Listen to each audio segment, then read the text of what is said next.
Alright, mate. Caught anything? Yeah, we caught a nice lot of rain. Yeah. They did say it was going to stop at 8 o'clock, and at 8 o'clock it stopped. So You said you were optimistic in your voice message. it's going to stop raining and be a very sunny day, apparently. Well, that was a bit of a fib to get you down here. Otherwise, I thought you might not come. And it's good to see you, man. Yeah, You alright? yeah, well? right. Yeah. Good. Woodside Lakes near Devizes in Wiltshire. This was the first job of the netting season for the AE Fisheries team, so I made the short drive to see how they get on. Any mind? No, can you tell? Woodside is an open access day ticket venue that uses the Catch app to take bookings. Each pool offers a different level of difficulty for the carp angler, with nicely spaced out but sociable swims. When you had normal Face flat, no beard. normal hair Yeah. and normal face. Bizarre. I was like, playing pool with Dave. A normal face. And it's like, Big bushy beard, still going, man. so what are we doing now? I don't know. Down you, mate. Down you on that one. 25, 75, drop the irons off, run 100 round here and then start leapfrogging, innit? Yeah. Back in my day, we'd have done that in one sweep. Back in my day. We'd be packing up by now. It's very low down. You think it'll do your back any good, Dan? Now though. Yeah. It's fine. Yeah. Did you see if it's got any grunt going forward? Do you want a blanket for your knees? Yeah. Checking one. I'm 48, not 50. We've been involved with Woodside stock management for a number of years, and the site has matured so much since our last visit only 2 years ago. So much so that we needed one of these greedy willows to be removed to allow us some room to land a net. In true farmer fashion, Rich did a proper job. This is a perfect example of why farmers make great fishery managers.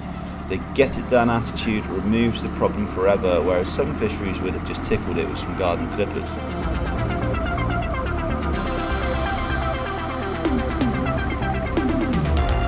What is the purpose of today? Were you here when we drained it? Yes, I think so. And we caught tons of fish, loads of carp, loads of silvers, and he thinned out all the carp, got a health check, sold some. Obviously, leave anything in and you've got a blank space. Yeah. What happens, they breed and it fills up, which can be a good thing. So now we're just cropping silvers, because he's put some bigger carp in here, so we're making space for the new carp. When the fishery was new, the fish weren't huge and the fishery was relatively quiet, which allowed Rich to feed plenty of our feed, and the fish quickly pushed on to £30. The progress meant that the Specimen Lake especially was fully booked for most of the summer. The demand for the Specimen Lake far outweighed the match lakes. Therefore, in 2022, Rich made the decision to change the sands from a match lake to a specimen lake. He'd made contact with his chosen supplier and invested in a number of big carp.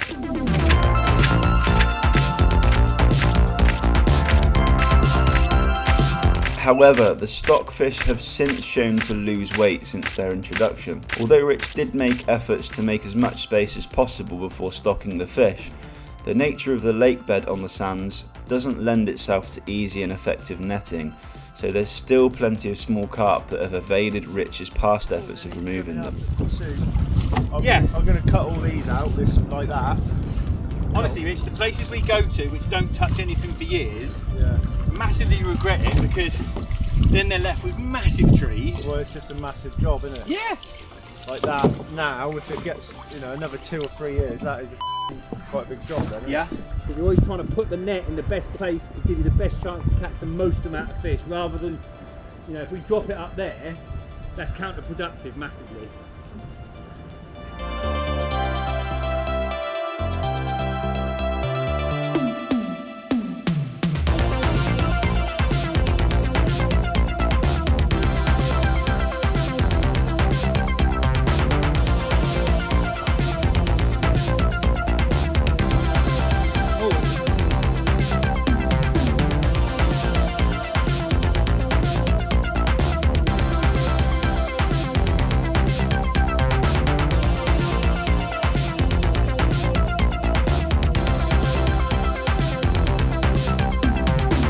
Having loaded the nets onto the boat in this section, it wasn't expected to be the most fruitful sweep, but a couple of £100 of silvers and about a dozen carp, it was a good start and it meant that we could crack on to the other sections.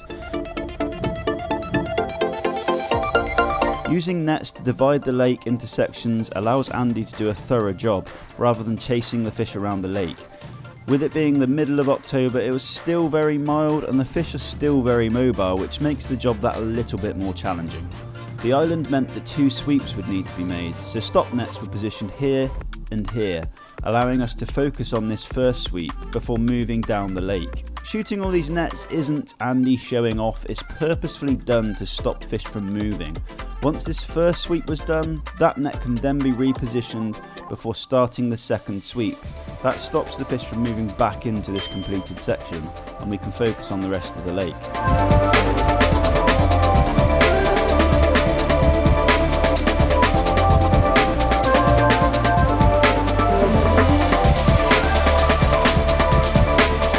As the net is slowly crowded in, Andrew teases the lead line underneath the fish, communicating with the boys that are on the float line to tease those fish closer to the bank, crowding that catch tighter and tighter into a bag that's easy enough to sort through. We'll take the bins of fish down in the kubota or the boat? I can take them in the boat as well. Yeah. If I take the silvers in that, maybe you could put the carp in the tub on the boat. And then run them up to that. Carp are going in there, yeah? Carp can go in that one, and I'll take the hoop.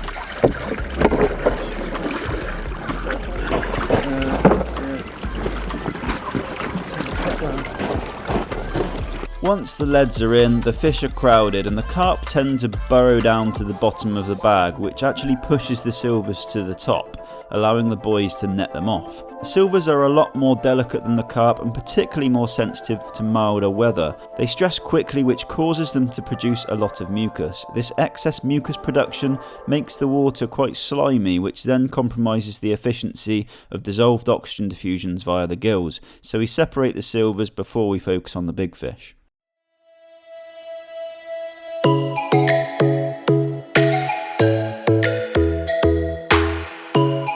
Rich does extremely well to keep Woodside in such good condition alongside his naturally busy farming life and the addition of 2 children in recent years.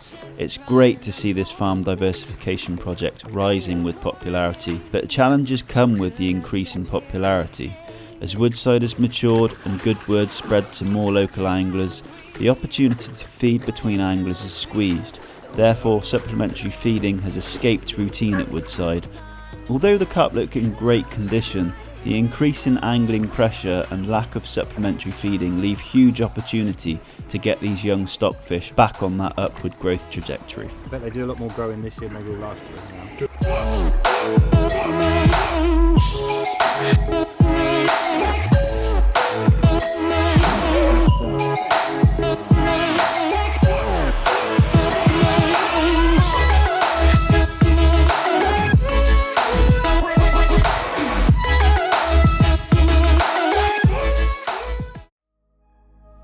With one end of the lake completed, the 100-metre fine mesh net was reshot into the next body of water. The boys navigated the net around the many bays at Woodside, aiming to keep the leads in deep water. This is to prevent the lead line from rolling up over the mesh of the deep nets.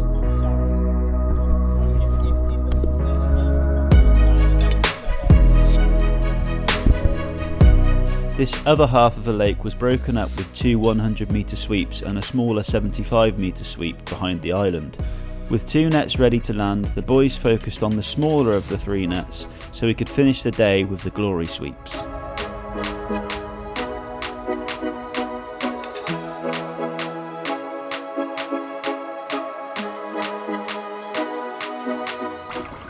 It's not unheard of, it happens quite a lot where young fish, like even that small, end up overtaking the big old originals just because of age. It happens a lot. Good.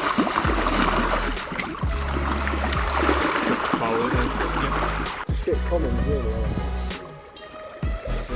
saying, yeah. The purpose of this AE Fisheries visit was to reduce the biomass to give those stockfish more space and food to try and get them growing again. Reducing the biomass will give the new fish more space, reduce oxygen demand and ammonia production, as well as give those new fish a more favourable share of the food, which will hopefully register in weight gain over the next 12 months.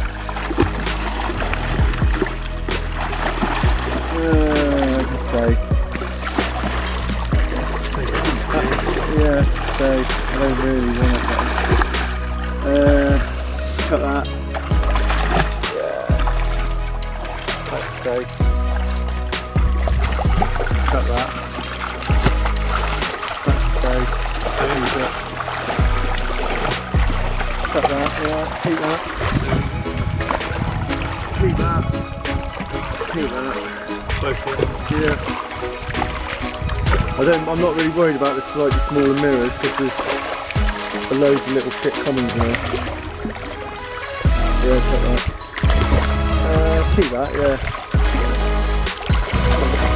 Oh, nice, check that. Yeah, keep that one. Come on, come on. So you're keeping the little... Yeah, keep that. Keep the little one. Keep that one. To be fair, if you put these in 2 white bins and just run them up and put them in with the others. Oh, we can't air that on. Help with that. Put that on there. Big old hybrid, isn't it?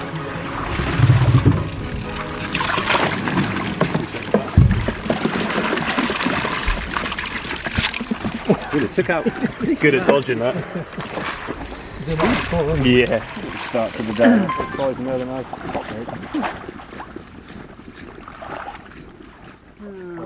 The fishery is on a clay soil, which is a naturally fertile substrate for the recruitment of fry. Therefore, it's advisable to crop juveniles every single winter because they're so quick to fill into the void created. In contrast, gravel pits are the opposite, and that's because the coarse, heavy sediment of sand and gravel is quick to drop out of the water column, having minimal influence on the water clarity.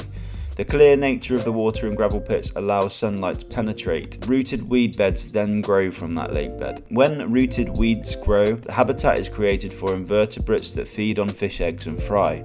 The rooted weeds also steal the nitrates required for the unicellular algal growth that provide food for the newly hatched fry. So in gravel pits, the fry have less food available when they hatch and more predators trying to eat them. Whereas clay soils colour the water very well, which minimises the rooted weeds and maximises the suspended nutrients for fry and tiny bioavailable live foods like daphnia and copepods, which is why population management is much more critical on clay pits rather than gravel pits.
These were probably all the ones that jumped out of the bloody tent last month. Yeah.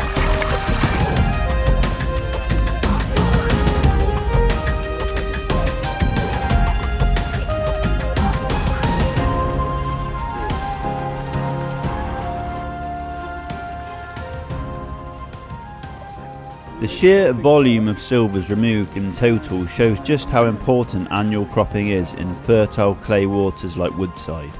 You can imagine the compounding volume of fish that, if left alone for another year, would quickly grow and multiply, absorbing all the space. That's not an environment that you can expect carp to grow in unless these stock corrections are made annually. In our next video, we join AE Fisheries at a very exclusive private syndicate lake. It's not to be missed, so make sure you're subscribed to the BP Milling YouTube channel to be notified when that video goes live. Chip, I've got a toothbrush in the truck. Can you, when we get out the boat, can you clean it with a toothbrush, please?